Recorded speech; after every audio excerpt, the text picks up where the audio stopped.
लोकसभेच्या निवडणुकीमध्ये महाविकास आघाडी विरुद्ध महायुती असा जळगाव लोकसभेमध्ये सामना रंगला। 13 मे रोजी मतदानाची प्रक्रिया पार पडली। यामध्ये खरी लढत जी होती ती महायुतीचे उमेदवार स्मिता वाघ व महाविकास आघाडीचे उमेदवार करण पवार यांच्यात आपल्याला यंदा लढत पाहायला मिळाली। 4 जून रोजी निकाल लागणार आहे आणि यावर बोलण्यासाठी आपल्यासोबत महायुतीचे उमेदवार स्मिता वाघ आहे।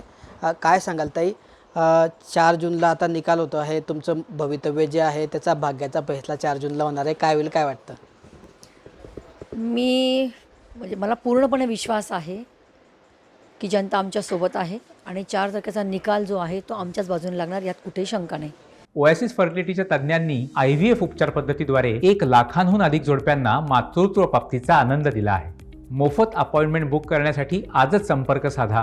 कारण अबकी बार 400 पारचा जो काही नारा दिला आहे त्या दृष्टिकोनातून 10 वर्षाची केलेली मेहनत आहे, जे काम आहे, मोदीजींनी केलेलं काम आहे आणि त्या विश्वासावर जनता नक्की आमच्यासोबत राहील याचा मला विश्वास आहे। 4 तारखेचा निर्णय हा माझ्या बाजूने लागणार। ताई, यावेळेस जर बघितलं तर मतदानाची टक्केवारी जी झाली त्या मतदानाच्या टक्केवारीनंतर जळगाव लोकसभेमध्ये करण पवार यांच्या नावाची पण चर्चा सुरू आहे। 2-3 सर्वे जे झाले तर ते त्यांच्या बाजूने असल्याचं सांगितलं जात आहे, तर याकडे कसं पाहता? सर्वे काय, मला ते काही माहिती नाही। सर्वे करणारे त्यांचं काम करतायत, पण आम्ही जे केलेलं काम आहे ते आम्ही जनतेपर्यंत पोहोचवलेलं आहे आणि त्याच्यावर माझा विश्वास आहे। यंदा तुम्हाला म्हणजे जळगाव लोकसभेमध्ये महिला म्हणून पहिल्यांदा तुम्हाला आज महायुतीकडून असेल किंवा भाजपकडून ती संधी मिळालेली आहे आणि ताई तुमच्या विरुद्ध ठाकरे गटाला संधी मिळाली होती। दरवेळेस भाजपने जी निवडणूक लढवली भाजप सेना म्हणून लढवली होती, यंदा भाजप आणि शिवसेना वेगवेगळी होती, तुमच्यासोबत दुसरी शिवसेना होती, या गोष्टीचा परिणाम होईल असं वाटतं? तुम्ही जर नीट मतदानाच्या वेळेला बघितलं असेल तर महिलांची खूप मोठी संख्या, बचत गटाच्या महिला यांचं मतदान खूप मोठ्या प्रमाणावर झालेलं आहे आणि मला असं वाटतं याचं कुठेतरी नांदी आहे की मोदीजींनी बचत गटांना जे दिलेलं सक्षमीकरण आहे त्याचा तो एक परिपाक आहे आणि पहिल्यांदा कुठेतरी एक महिला उमेदवार ह्या ठिकाणी दिली गेली एवढ्या वर्षात।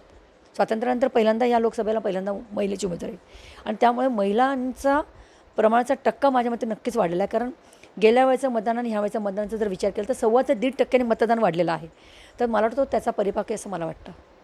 म्हणजे यंदा तुमच्या रूपाने इतिहास पण घडेल आणि भाजपचा गड कायम राहील का?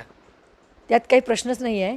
पहिल्यांदा महिला उमेदवार दिल्यानंतर लोकसभेला पहिली महिला खासदार माझ्या रूपाने नक्की मिळेल, कारण जनतेवर माझा विश्वास आहे, केलेल्या कामावर माझा विश्वास आहे आणि त्या माध्यमातून निकाल 4 तारखेचा आमच्या बाजूने असणार आहे। जळगाव लोकसभेमध्ये महिला म्हणून पहिल्यांदाच मला खासदारकी मिळेल, महिला खासदार होण्याचा मान मिळेल आणि जळगाव लोकसभेमध्ये इतिहास होईल।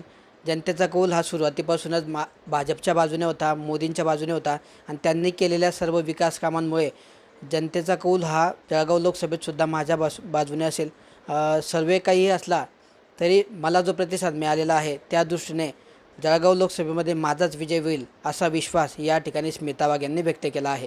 किशोर पाटील, TV9 मराठी, जळगाव।